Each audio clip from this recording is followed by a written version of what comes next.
31 barangay sa Pampanga lubog sa baha, dalawang alternate bridge sa Florida Blanca nasira. Makibalita tayo kay Jasmine Gabriel Galban ng GMA Regional TV 1 North, Central Luzon.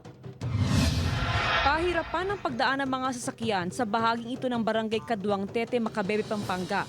Lampas tuhod ng baha sa lugar at patuloy pang tumataas ang antas. Bukod sa kalsada, pinasok na rin ng baha ang ilang kabahayan dito sa bayan ng Macabebe, Pampanga. Aabot sa 300 families ang apektado. Isang linggo lang nakikitira sa kaanak si Aling Rachel dahil mataas ang tubig sa loob ng kanilang bahay. Mahirap din po, ma'am, dahil sa dinadaanan po namin. Tsaka yung hanap buhay po uminto dahil sa ulan. Itinaas na rin ng mga residente ang kanilang gamit sa ikalawang palapag ng bahay sa pangambang tumaas pa ang antas ng baha, lalo pat patuloy pa rin ang pag-ulan bunsod ng habagat. Taon-taon kasi dito, ang lubog dito sa amin.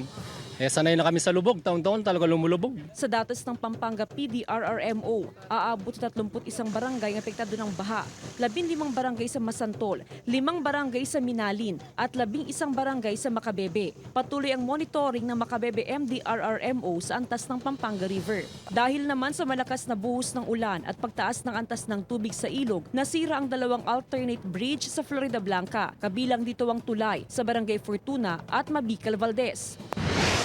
Tumaas ang antas ng tubig sa Marusay River sa Kalasyaw, Pangasinan.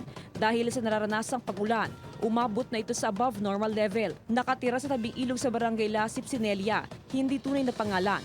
Pumasok sa kanilang compound ang tubig mula sa ilog. Naipon din ang tubig ulan na naging dahilan ng pagbaha. Nabot na ng tubig ang kanilang pigiri, kaya kinailangan na nilang iakyat sa kalsada ang kanilang mga alagang baboy. Kasi po malulunod na po sila sa tubig dahil sa baha. Kung di tumitigil ang ulan, baka hanggang abutin na doon sa kalsada.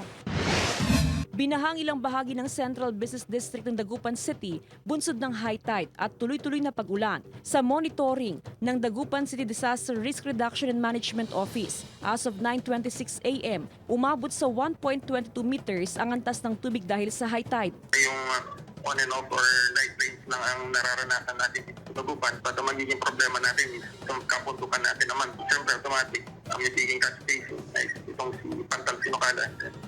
Endpoint is Dagupan.